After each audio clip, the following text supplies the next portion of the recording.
පුතේ අද අපි කතා කරන්න යන්නේ ඩොනමෝ ආණ්ඩු ක්‍රමයේ යටතේ ව්‍යවස්ථාදායක වුණු රාජ්‍ය මන්ත්‍රණ සභාව ගැන. රාජ්‍ය මන්ත්‍රණ සභාව ගැන කතා කරනකොට පුතේ අපි මුලින්ම රාජ්‍ය මන්ත්‍රණ සභාවේ ව්‍යුහය ගැන කතා කරනවා. ව්‍යුහය. ඊට පස්සේ බලතල මොනවද මේ රාජ්‍ය මන්ත්‍රණ සභාවට තිබුණ බලතල?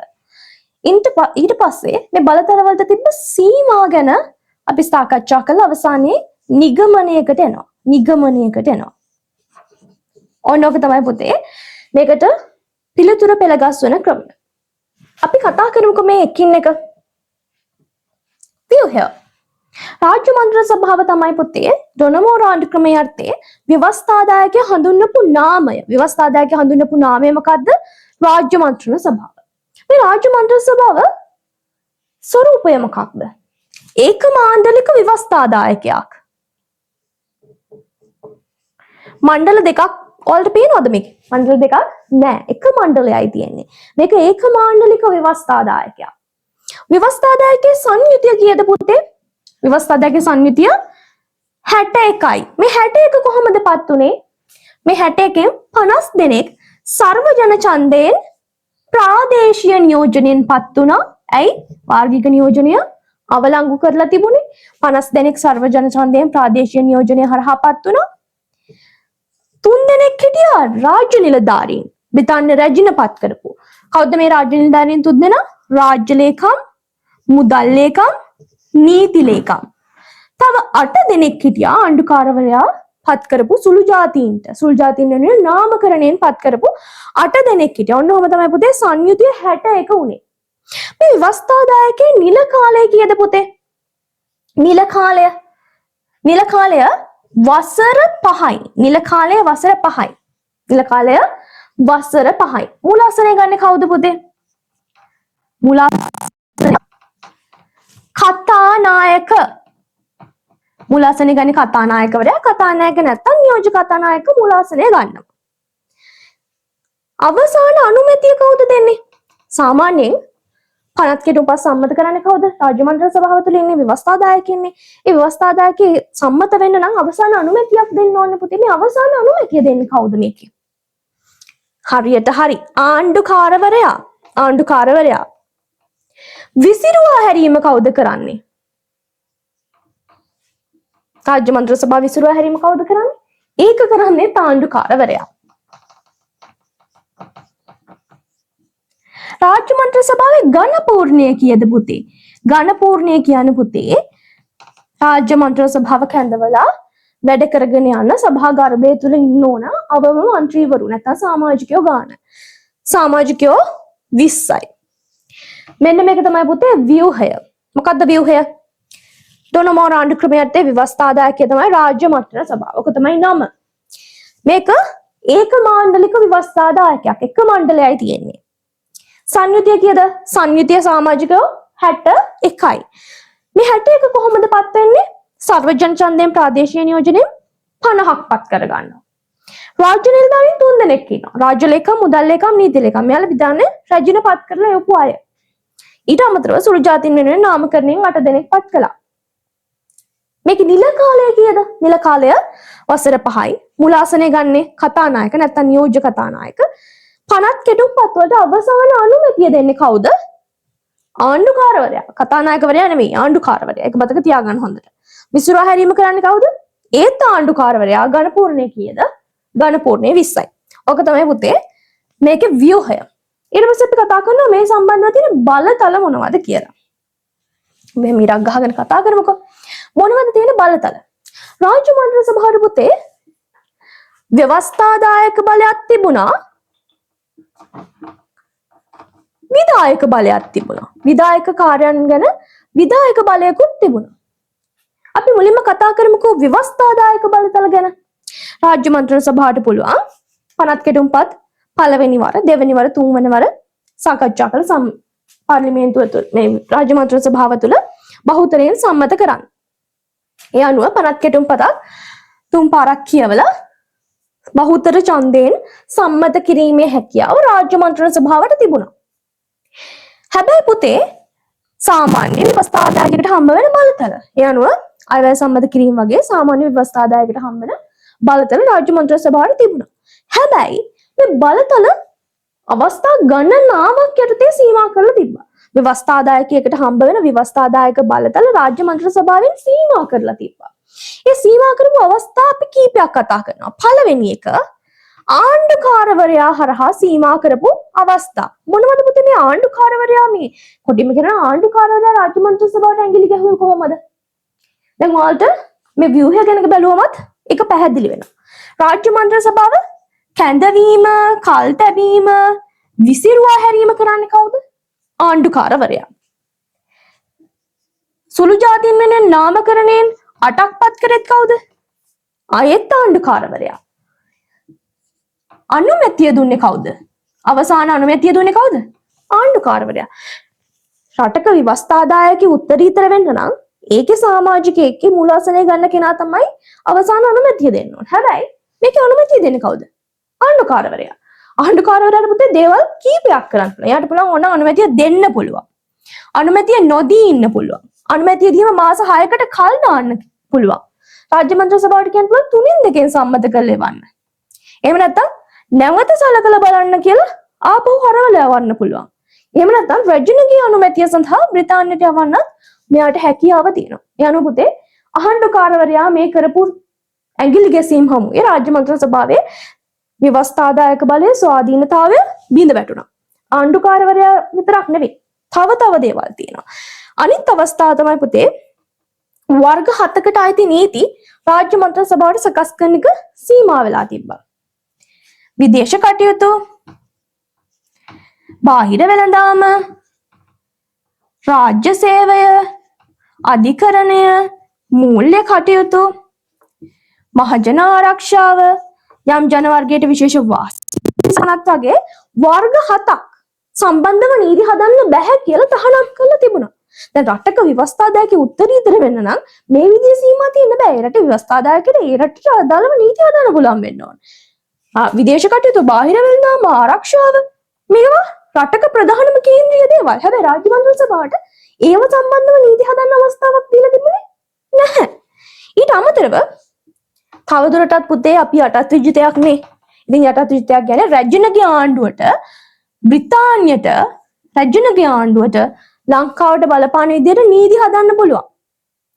ඉතින් ලංකාවේ ව්‍යවස්ථාදායකයේ ස්වාධීන වෙන්න නම් ලංකාවට වෙන රටක් ඇවිල්ලා නීති පනවන එක ස්වාධීනතාව බිඳ වැටෙන දෙයක් නේ. ඉතින් බ්‍රිතාන්‍ය තවදුරටත් නීති හදනවා කියන්නේ ස්වාධීනතාව බිඳ වැටෙන එක හේතුවක්. අනිත් එක තමයි පුතේ යටත් විජිත ලේකම්වරයෙක් ඉන්නවානේ. මේ යටත් විජිත ලේකම්ට ඇතම් නීති වලට අවසර නොදී ඉන්න පුළුවන්. රාජ්‍ය මන්ත්‍රී සභාව නීතියක් හදනවා. හැබැයි යාට පුළුවන් මේකට අවසර දෙන්න බෑ කියලා ඒක නතර කරලා දාන්න. ඊට අමතරව තව වැදගත්ම දෙයක් තියෙනවා. මොකද්ද? 1931 මම හිතනවා පොතාලට බෝඩ් එක පැහැදිලිව පේන ඇති කියලා. 1931 ඩොනමෝර් ආණ්ඩු ක්‍රමය සංශෝධනය කරන්න පුළුවන්ද රාජ්‍ය මන්ත්‍රී සභාවට? ඒක කරන්නත් බෑ. රටක සාමාන්‍යයෙන් ආණ්ඩු ක්‍රම ව්‍යවස්ථාව සංශෝධනය කරන්නේ කවුද පුතේ? ඒ රටේ ව්‍යවස්ථාදායක. හැබැයි ව්‍යවස්ථාදායකයට මේ බලය තිබුණේ නැහැ ඩොනමෝර් ආණ්ඩු ක්‍රමයක්. ඒ අනුව අංශ කීයක් යටතේ බලතල සීමා වෙලා තිබුණද? ව්‍යවස්ථාදායක බලය දුන්නා. පනත් කෙටුම්පතක් 3 පාරක් කියවලා එයාලට පුළුවන් ව්‍යවස්ථාදායක බලය ක්‍රියාත්මක කරන්න, සම්මත කරන්න. හැබැයි ඒව උනාට වැඩක් නැහැ. ඒව අංශ යටතේ අංශ ගණනාවක් යටතේ පෙරිලා ඇවිල්ලා සීමා වෙනවා. ආණ්ඩුකාරවරයා 7 වර්ගයකට අයිති නීති හදන්න බෑ. බ්‍රිතාන්‍ය ලංකාවට බලපාන දෙන්න නීති හදනවා. යටත් ලේකම් සමහරවට අවසර දෙන්න. මේ වස්තාව වෙනස් කරන්න බෑ. ඉතින් හිතන්න බලතල දුන්නට වඩා බලතල නැති කරලා තියෙන එක තමයි වෙලා තියෙන්නේ. ඊට අමතරව පුතේ අපි කිව්වා විධායක බලයකොත් ලැබුණා කියලා. මොකද මේ විධායක බලයක් ව්‍යවස්ථාදායකයට ලැබෙනවා කියන්නේ? ඔව්. මේ යටතේ විධායක බලයකොත් රාජ්‍ය මන්ත්‍රී සභාවට ලැබුණා. ඇයි අපි එහෙම කියන්නේ පුතේ? අපි කිව්වා ලාංකිකයන් විධායක බලය ඉල්ලලා ඉල්ලීම් කරානේ. අපි අමාත්‍ය මණ්ඩලය ගැන කතා කරනකොටත් කතා කරා. ඒ හින්දා අමාත්‍ය මණ්ඩලය සහ විධායක කාර්යක සභාව නිර්මාණය කළා. මේ විධායක කාර්යක සභාව පුතේ සාමාන්‍ය රටක කැබිනට් මණ්ඩලය නම් කැබිනට් මණ්ඩලය කියන්නේ පාර්ලිමේන්තුවෙන් පත්වන බහුතර විශ්වාසය දිනාගත් පක්ෂයේ නායකයා සහ ඔහුගේ කණ්ඩායම.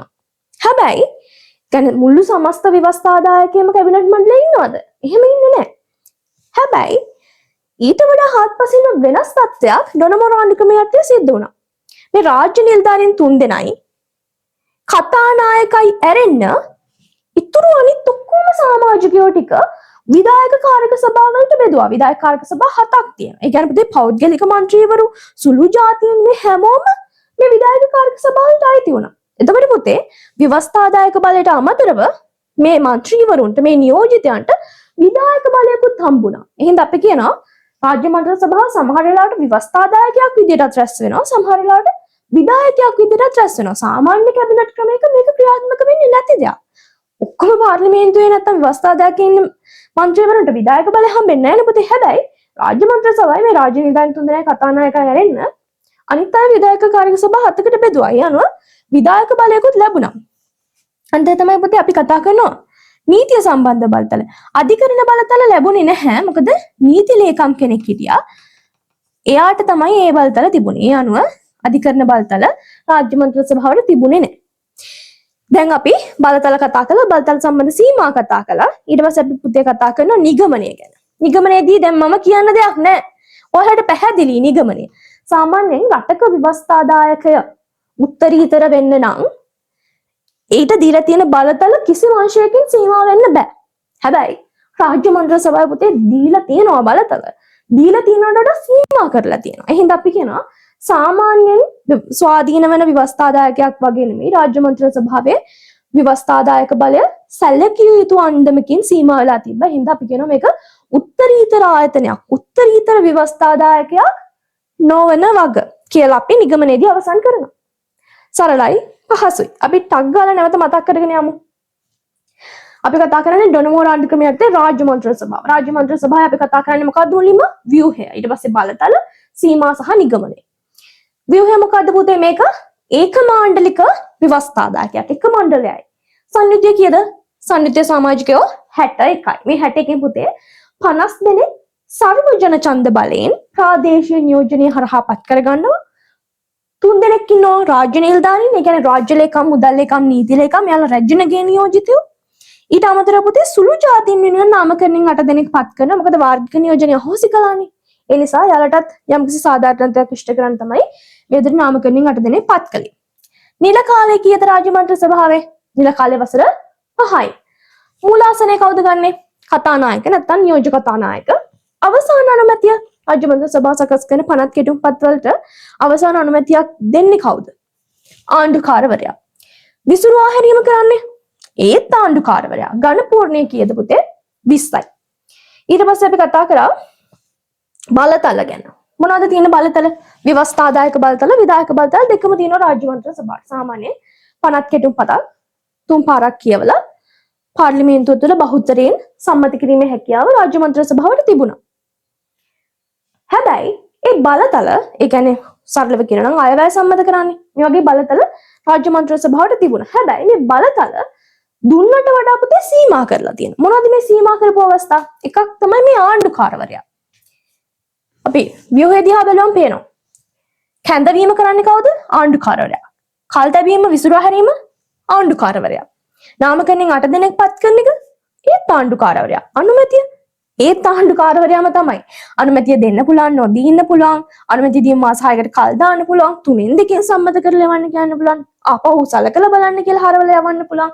රජුණගේ අනුමැතියට යවන්න ඕන කියලා යට හිතුණොත් ඒකත් කරන්න පුළුවන් පුතේ. හිතන්න දුන්නට වඩා ඒ බලතල සීමා කරලා වැඩි. ඊට අමතරව වර්ග 7කට අයිති නීති හදන්න තහනම් වුණා රාජ්‍ය මන්ත්‍රී සභාවට. මොනවද මේ වර්ග 7? විදේශ කටයුතු, බාහිර වෙළඳාම්, රාජ්‍ය සේවය, අධිකරණයේ මූල්‍ය කටයුතු, මහජන ආරක්ෂාව සහ යම් ජන වර්ගයකට විශේෂ වාසි සලසන පනත්. රටක ප්‍රධාන කේන්ද්‍රීයම බලතල මෙතන තමයි තිබුණේ. හැබැයි ඒ වගේ නීති හදන්න රාජ්‍ය මන්ත්‍රී සභාවට හැකියාවක් නැහැ. තහනම්. මොකද්ද පුතේ මේ ව්‍යවස්ථාදායකයන් තියෙන වැඩේ? අර ප්‍රධානම බලතල ටික සීමා කරලා දාලා. තහනම් කරලා දාලා. අනිත් එක තමයි බ්‍රිතාන්‍යයට තවදුරටත් ලංකාවට බලපාන විදිහට නීති හදන්න පුළුවන්. ඇයි අපි යටත් විජිතයක් නේ. ඊට අමතරව යටත් ලේකම්ට අවසර නොදී ඉන්න පුළුවන්. ඊට අමතරව 1931 ව්‍යවස්ථාව වෙනස් කරන්නත් රාජ්‍ය මන්ත්‍රී සභාවට බලතල තිබුණේ නැහැ. රටක ව්‍යවස්ථාව වෙනස් කරන්න ඒ රටේ ව්‍යවස්ථාදායකයට පුළුවන් වෙන්න ඕන. සාමාන්‍යයෙන් ඒක නම්‍ය ස්වරූපේ වෙනස් වෙන්න පුළුවන් පුතේ. හැබැයි බලය තියෙනවා. ඒ බලයවත් අඩුම තරමේ රාජ්‍ය මන්ත්‍රී සභාවට තිබුණේ නැහැ. ඒ අනුව ව්‍යවස්ථාදායක බලය දුන්නට වඩා සීමා කරපු අවස්ථා වැඩි. විධායක බලයකුත් තිබුණා කියලා අපි කිව්වා. විධායක බලය කියන්නේ පුතේ අපි කිව්වා රාජ්‍ය නිලධාරීන් 3 දෙනයි කතානායකයි ඇරෙන්න අනිත් හැමෝම മന്ത്രിවරු ටික විධායක කාරක සභා 7කට බෙදුවානේ. සාමාන්‍ය කැබිනට් ක්‍රමයක පෞද්ගලික മന്ത്രിවරයෙක්ට නැත්නම් සුළු ජාතීන්ට කැබිනට් මණ්ඩලයට පත් වෙන්න තියෙන ඉඩකඩ හරි අඩුයි. ඒ කියන්නේ විධායකයට පත් වෙන්න තියෙන ඉඩකඩ හරි අඩුයි. හැබැයි මේකේ අර රාජ්‍ය නිලධාරීන් 3 දෙනයි කතානායකයි ඇරෙන්න අනිත් හැමෝම විධායක කාරක සභා 7කට බෙදපු නිසා එයාලට විධායක බලයකුත් හම්බුණා. හින්දා රාජ්‍ය මන්ත්‍රී සභාව ව්‍යවස්ථාදායකයකට අමතරව විධායකයෙක් විදිහට රැස් වෙන අවස්ථාවක් තිබුණා පුතේ. ඒක හොඳ දෙයක්. හැබැයි අධිකරණය සම්බන්ධ බලතල තිබුණේ නැහැ. අධිකරණය සම්බන්ධ බලතල නීති ලේකම් කෙනෙක් හිටියා. ඒ බලතල තිබුණේ එයාට. ඊට පස්සේ අපි නිගමනයකට එනවා. අපි කියනවා සාමාන්‍යයෙන් රටක ව්‍යවස්ථාදායකය ස්වාධීනයි කියන්න නම් ඒ රටේ ව්‍යවස්ථාදායකයට ඒ රට සම්බන්ධයෙන් නීති සකස් කරන්න හැකියාවක් තියෙන්න ඕන සහ ඒක වෙන කිසිම තැනකින් සීමාවලට බාධාවලට තහනම් කිරීම වලට ලක් වෙන්න බෑ. හැබැයි ඩොනමෝ රාජ්‍ය මන්ත්‍රී සභාව බලතල දුන්නට වඩා බලතල සීමා කරලා තියෙනවා. ඒ අනුව අපි කියනවා රාජ්‍ය මන්ත්‍රී සභාව කියලා කියන්නේ උත්තරීතර ස්වාධීන ඒ කියන්නේ විශාල බලයක් හම්බ වෙන ව්‍යවස්ථාදායකයක් නොවන බව. උත්තරීතර ව්‍යවස්ථාදායකයක් නොවන බව කියලා ව්‍යවස්ථාදායකයේ ස්වාධීනතාවය විනාශ වෙලා තියෙනවා කියලා ව්‍යවස්ථාදායකයේ ස්වාධීනතාවය සීමා වෙලා තියෙනවා කියලා ඔයාලට මේ පිළිතුර අවසන් කරන්න පුළුවන්. මම හිතනවා දෝලා පුතාලට අද අපි රාජ්‍ය මන්ත්‍රී සභාව ගැන කතා කරපු කරුණු ගොඩක් ප්‍රයෝජනවත් වෙයි කියලා විශේෂයෙන්ම රාජ්‍ය මන්ත්‍රී සභාව හෝ ඩොනමෝරා අමාත්‍ය මණ්ඩලය සම්බන්ධයෙන් විභාගයට එන්න පුළුවන්කම තියෙනවා. ඒ හින්දා මේ කරුණු ටික පාඩම් කරගෙන යන්න වැඩි විස්තර නැහැනේ සරලවනේ අපි කතා කරේ. ඒ හින්දා ඔයාලට ගොඩක් මේ කරුණු ප්‍රයෝජනවත් වෙයි විභාගෙදී.